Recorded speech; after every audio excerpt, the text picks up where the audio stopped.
J'ai le droit à 24,47. Bon. J'ai fait du nettoyage quand même, hein, heureusement. Bon. Bonjour à tous mes abonnés, aux frères et sœurs et aux amis. Mon rabbi, je t'ai répondu en privé et je t'ai répondu aussi sous ma vidéo. Je le dis parce que des fois, c'est vrai que comme j'écris, c'est pas visible pour certains et puis pour d'autres, oui, ça dépend, quoi. Voilà. YouTube, You, il fait ce qu'il veut, hein. Oui. C'est pas grave. De toute façon, c'est ainsi. Bon, bah je reprends, hein, moi, hein, là où c'est que j'étais arrêté. Hein. J'étais arrêté à voir pourquoi certains écrits sont considérés comme canoniques et d'autres comme non canoniques ou comme apocryphes. Et j'avais fini en disant c'est les apocryphes qui sont les plus vrais, qui se rapprochent plus du vrai. Ouais. Ben, alors après c'était, oui, je suis toujours dans le livre, pour ceux qui vont arriver, l'évangile ultime, les dernières paroles du Christ. Merci de ta visite, mon rabbi, en fait. Alors, Johann Salomo Semlé, 1725-1791, apporta la preuve que le canon n'avait été produit que par une convenance humaine. Pour cette raison, l'appartenance d'un texte au canon était exclusivement une affaire historique. D'un point de vue théologique, il parvint de cette manière à une conclusion explosive, à savoir que la parole de Dieu et l'écriture sainte ne concordent pas. Bien, ne concorde pas, point. Pour la science de la Bible, cela signifiait l'ouverture d'un champ de recherche largement négligé, radicalement nouveau, l'analyse des textes non canoniques, c'est-à-dire les apocryphes, et leur rapport avec les écrits canoniques. On se heurtait ainsi pour la première fois à un thème qui faisait entrer dans le champ de vision le processus historique de la Genèse du Nouveau Testament. Avec lui commença la mise au jour des motifs politiques, sociaux et théologiques que du mouvement groupé autour de Jésus. Le mouvement de Jésus est des premiers chefs de l'Église de leurs disputes et de leurs querelles, de leur diffamation réciproque et de la stigmatisation de celui qui pense autrement comme un hérétique. Une démarche qui ne veut pas s'arrêter. Oh bah, dans quel cas on est, nous? Hein? Les citoyens, comment ils sont, eux? Ils sont passés pour des... hein? Oh bah oui. Hein? On est des comploteurs, nous, qui disons la vérité. Ah bah dis donc. C'est à peu près les mêmes histoires, hein? Aïe aïe aïe. C'est ceux qui nous accusent et nous montrent du doigt qui sont coupables, mais c'est pas grave, c'est nous les coupables. Toujours été, hein, depuis des éons. Hein. C'est l'hôpital qui se fout de la charité, comme dirait l'autre. Hein. Bon, bah, je continue. Une petite phrase par-ci, une petite phrase par-là. Alors, progrès et crise dans la recherche sur la vie de Jésus. L'examen critique qui commençait avec Rémarus avait mis en lumière... Ah, tiens, en parlant de Rémarus, vous savez que les restos du cœur, c'est ça? Ça doit être ça, oui. Ouais, je crois que c'est ça. Si je me trompe pas. Excuse-moi Jésus si je me trompe. Hein. À ce qui paraît, il va falloir que les gens aient le pass pour avoir le droit d'aller chercher à bouffer. C'est pas une honte, ça? Je suis sûre que l'abbé Pierre, il doit se retourner dans sa tombe. Ah, c'est sûr, s'il voit ça, de là où c'est qu'il est, il doit se retourner dans sa tombe, le pauvre. Vous avez pas honte? Vous avez vraiment pas honte? Il y a des gens qui dorment sur les trottoirs dehors, qui n'ont pas de maison. Vous croyez qu'ils ont les... Mais putain de merde, mais... Oui, enfin bref. J'arrête ici. Je me calme. Oui, j'ai vu ça tout à l'heure. Je regarde des vidéos, puis j'entends, je oui. Ce qui se dit. Une honte. De toute façon, si Coluche était là, si Balavoine était là, et si tous ceux qu'on a ouxi parce qu'ils ouvrent trop leur grande gueule, hein, c'est une grande vérité. Et si l'abbé Pierre était encore parmi nous, ben je crois qu'ils hurleraient aussi. Hein, ils hurleraient tous ici, là. Ils seraient en tête parce qu'ils ont des couilles, les artistes qui sont partis. Hein, ils avaient des couilles pour soutenir le peuple. Ouais. Il n'y en a pas beaucoup hein, en ce moment, hein, d'artistes qui nous soutiennent. Hein. Il y a Francis Lalanne. Après, les autres, je connais pas trop. Hein. Mais j'en vois pas beaucoup. Hein. Des grandes artistes, ils sont bien planqués parce qu'ils sont bien... Ouais. On a bien compris, hein, pour certains. Certains ont vendu leur âme. Hein. Ah, ils font partie du truc, là. Vas-y. Bon, maintenant, je continue. L'examen critique qui commençait avec Rémarus avait mis en lumière un fait inouï qui ouvrait un aperçu profond dans les mécanismes de la sociologie, de la religion, l'écriture. Il n'y a rien de pire que la religion, c'est les hommes qui l'ont inventée. Et c'est une grande vérité. L'écriture sainte était considérée par l'Église comme intangible et infaillible parce qu'elle était inspirée par Dieu. C'est une grande vérité. C'est Dieu qui a inspiré les livres saints, les livres sacrés. Il a envoyé ses anges, ou Enoch c'était un grand prophète, il a monté au ciel, ou en esprit, ou je sais pas, enfin bref. Mais il a écrit le livre d'Enoch, il a écrit le livre d'Enoch, il expliquait tout, il était inspiré par Dieu, et Dieu lui a montré beaucoup de choses. Voilà pourquoi qu'on l'a écarté de la Bible, cet homme. Un grand prophète. Avant Noé et avant... parce que c'était le grand-père. Enoch, c'était le grand-père. Après, il y a Noé, c'était le fils, je crois. Puis Melchisedec. Non, Nabucco. Ah, c'est une Melchisedec. Oh, je sais plus. Écoutez, je sais plus. Hein. Je le dis dans mes vidéos, là. Bon. En tout cas, il y avait le père, le fils et le petit-fils. Hein, voilà. Il y avait Enoch, le grand-père, Noé, qui était le fils. Et puis Melchisedec, voilà, c'est Melchisedec, alors c'est Melchisedec, qui était le petit-fils. Voilà, ils étaient en famille, là, tous les trois. Ben, voilà, hein. Alors, l'écriture sainte, donc Enoch, il a expliqué les trucs avant eux, hein, puisqu'il était né bien avant eux. Hein. Puis à l'époque, il vivait très longtemps. Hein. Maintenant, nous, c'est quoi, 80 ans et encore. À cette époque-là, il vivait... presque 1000 ans. Hein. Il y a une époque où il vivait presque 1000 ans. Oui, et c'est une grande vérité. Ça s'est raccourci hein, depuis. Hein. Ah bah oui, la ligne de vie, c'est raccourci vachement. Hein. La ligne de la main, là. La ligne de vie.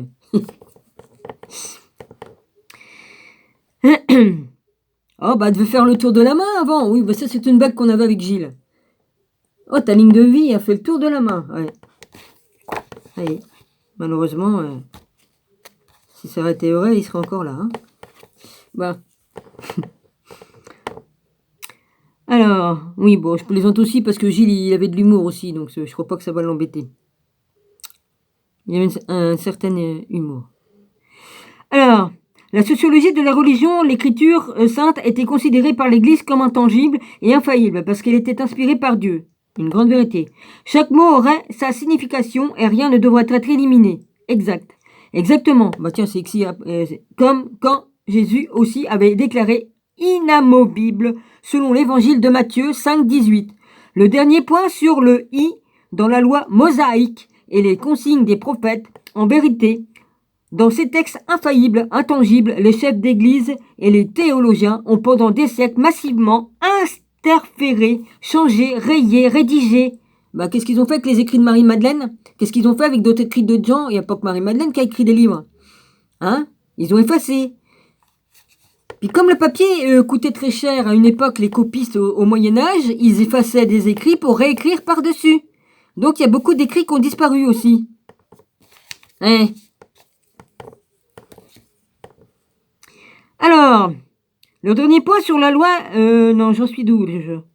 Les chefs d'église et les théologiens ont pendant des siècles massivement interféré, changé, rayé, rédigé, adjoint et réécrit les deux mesures avec lesquelles l'église jugeait de dedans et de dehors étaient d'un coup mises sur la place publique et placées dans une lumière radicalement nouvelle, devant laquelle l'église avait pu se sentir en sécurité dans son pouvoir pendant des siècles. Bah, ça dure un petit peu trop longtemps, l'église, le pouvoir. Voler le trône de Jésus pour avoir le pouvoir. Tricher, mentir pour avoir le pouvoir, le pognon, mammon. Voilà, votre Dieu c'est mammon. Toi, je vais t'écraser. Vas-y, arrête de me faire chier. Le démembrement historique du Nouveau Testament conduisit au XIXe siècle à de nouveaux aperçus significatifs et à des études importantes. Il faut souligner la vie de Jésus de David Friedrich Strauss, 1808-1874, premier ouvrage que ce théologien écrivain indépendant avait publié à 27 ans, et les travaux de théologiens de Tübingen. Ferdinand Christian Bohr, 1792-1860, armé d'une critique rationnelle. Non, c'est pas ça, Dominique. Rationaliste sans compromis. Strauss rejetait tout bonnement l'historicité des évangiles. Pardonnez-moi. Pour lui, il n'était que des légendes et des histoires pieuses autour de la figure de Jésus, inspirées par l'Ancien Testament.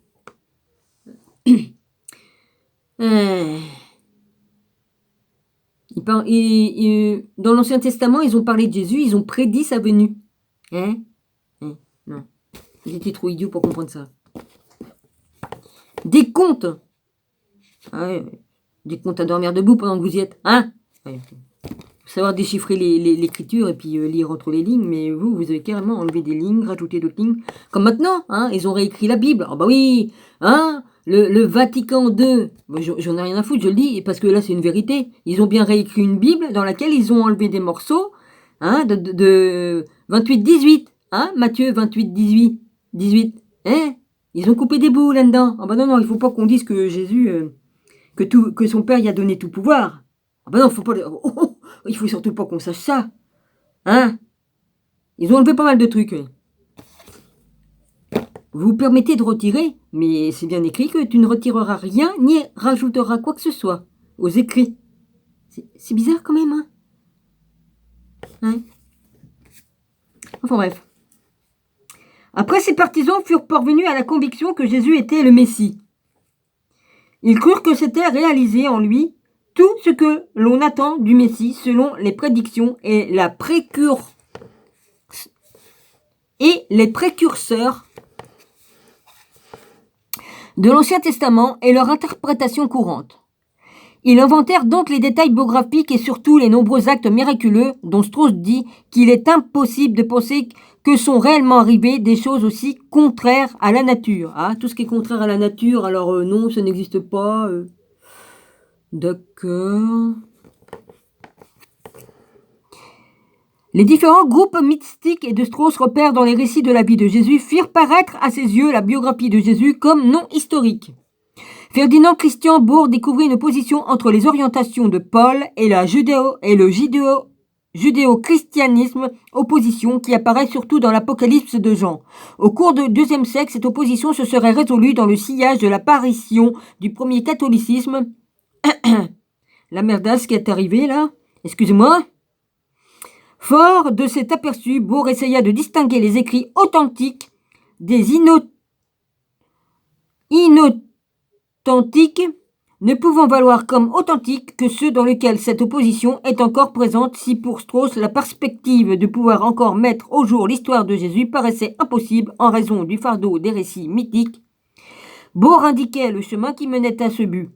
Il put par exemple montrer par sa critique pénétrante des sources que les évangiles de Marc, Matthieu et Luc étaient historiquement supérieurs à l'évangile de Jean, ce qui au moins montrait la voie permettant de comprendre l'histoire du premier christianisme au moyen de l'évolution des écrits et ouvrait ainsi la perspective de pouvoir éclairer l'histoire de Jésus, elle aussi au moins quelques-uns de ces éléments. Je parle surtout du vague 2. Le 1, ça pouvait encore être... Le 1, il respectait le baptême de Jésus, les baptêmes qu'on fait à l'église. Maintenant, c'est terminé là. Donc celui-là... Alors, les études de Strauss et Bohr conduisirent à de nombreuses innovations, en partie dans les directions diamétralement opposées. D'un côté, Bruno Boer, 1809-1882, bannissait complètement la figure de Jésus de la recherche historique et déclarait que le fondateur de la nouvelle... Alors, Strauss, 1924, 1, PP. Alors, l'autre, c'est la page 181, puis l'autre, c'est la page 18. D'accord, parce qu'il m'a dit qu'il y a des numéros ici, là en haut. Ça ne dit pas grand-chose. Enfin, à part des numéros. Moi, j'ai pas les originaux, pour vérifier. Alors, attends. J'ai pris 2 pages. Je veux voir le dernier mot que j'ai dit. La nouvelle alliance, voilà, était tout simplement une invention mythique.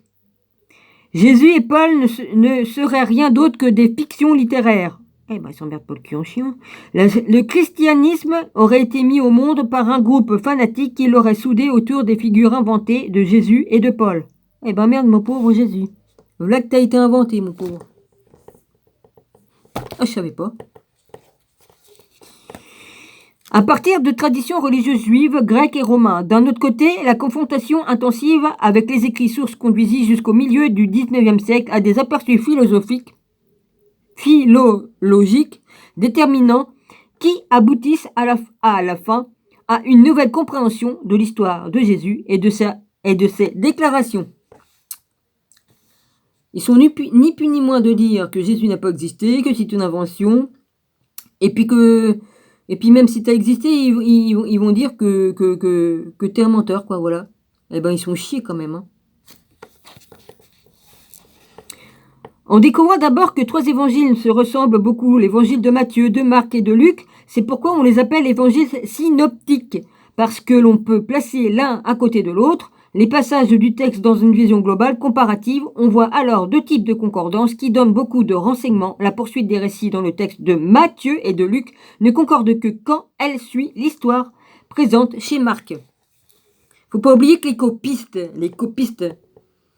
comme ils comprenaient pas un mot, parce qu'au fil du temps, il y a des mots, il dit tiens, ce mot-là, qu'est-ce qu'il veut dire? Oh, bah je comprends pas, bah j'en mets un autre à la place. Hein, et puis en plus, ils ont enlevé des trucs. Ouais, en plus, par-dessus le marché. Hein. Faut pas oublier qu'il y a plusieurs copistes différents qui sont passés à recopier, hein, au fil des millénaires. Ouais. Puis comme ils comprenaient plus rien, oh bah tiens, je vais mettre ce mot-là, parce que là, je comprends pas, qu'est-ce que c'est ce mot-là, qu'est-ce que ça veut dire? Ils ont oublié, hein, ils en mettent un autre. Alors, ce qui permet de comprendre que l'évangile de Marc devait être plus ancien que les 2 autres, le connaissaient et avaient composé selon lui leur rapport sur la vie de Jésus. En outre, les évangiles de Matthieu et Luc contiennent un bien propre qui à chaque fois n'est connu que par un évangile. Mais il y a aussi, entre Matthieu et Luc, des concordances qui manquent complètement dans l'évangile de Marc. Cette 3e connaissance était décisive. Elle ouvrit à l'étude biblique un champ radicalement nouveau, un terrain inconnu dont la reconnaissance a conduit aujourd'hui à la possibilité de reconstruire les paroles authentiques de Jésus et ainsi la personne historique de Jésus. Les passages manquants chez Marc mais concordants chez Matthieu et Luc sont exclusivement des énoncés de Jésus, de courtes instructions, des paraboles, des sentences de sagesse. La ressemblance de ces passages est frappante. Il est hors de doute que Matthieu et Luc, à côté du texte de Marc, avaient disposé d'une 2e source commune. Ce texte hypothétique est appelé par les biblistes source des logia ou des paroles et pour des raisons de simplicité abrégé en Q. Pour quelle source? Q, la lettre Q. Ça me fait penser à un truc. Ah oui, le fameux machin qui se fait appeler pareil. Pendant cette époque de grand progrès dans l'étude historico-critique de la Bible, on a aussi fait des découvertes importantes de manuscrits antiques. En 1844, Constantin Tichnedorf découvrit dans le monastère de Sainte-Catherine, au Sinaï, un code du 5e siècle. Non, c'est pas 5e, c'est 4e parce qu'il y a une barre devant. Du 4e siècle, il apparut alors qu'il s'agissait de manuscrits grecs du Testament, du Nouveau Testament, le plus ancien de ceux que l'on connaissait jusque-là. L'étude critique de la Bible reçut un important élan de la trouvaille de ce que l'on appela Codex Sinaiticus. Peu de temps après seulement, on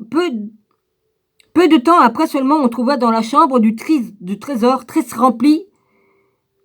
rempli de la bibliothèque du Vatican, une autre copie de la Bible grecque du IVe siècle. Les 2 manuscrits imposèrent de retravailler de fond en comble les éditions connues de la Bible grecque. Beaucoup de modifications, d'injonctions, de fautes, de traductions plus anciennes purent être repérées et réparées, mais ce travail ne put être considéré que comme provisoire. Quoi qu'il en soit, ces codex aussi n'avaient été établis que plus de 300 ans après Jésus-Christ. 300 ans au cours desquels des fractions de l'Église précoce s'étaient produites dans lesquelles on distinguait les hérétiques des orthodoxes, en sachant que l'on ne mesurait pas toujours avec la même mesure et qu'une position autrefois orthodoxe pouvait parfaitement devenir en quelques années hérétique. 300 ans au cours desquels une Église catholique avait fini par se former avec un recueil canon accepté en quelque sorte unanimement par ses chefs.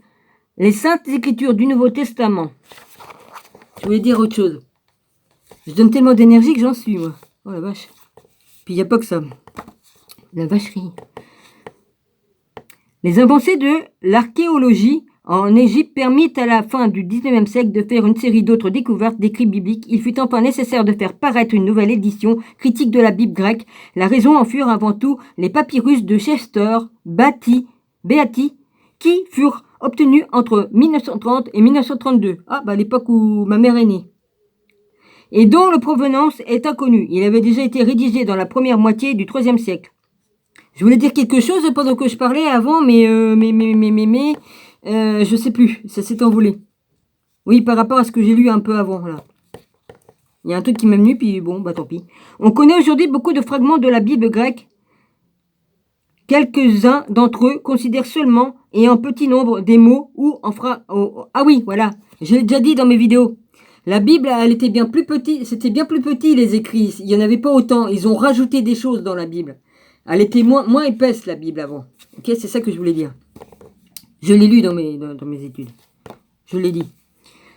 J'ai déjà dit dans une de mes vidéos.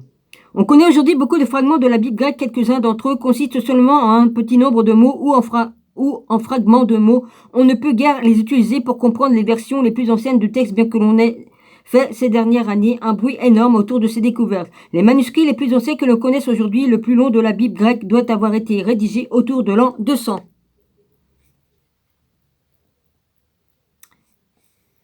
Alors, en dépit de ces résultats, la recherche sur la vie de Jésus a subi une dure régression au XXe siècle, pendant presque un demi-siècle jusqu'à environ 1970, du fait des idées déterminantes des deux théologiens influents K.L. Bad, 1886-1968, et Rudolf Bultmann, 1884-1976.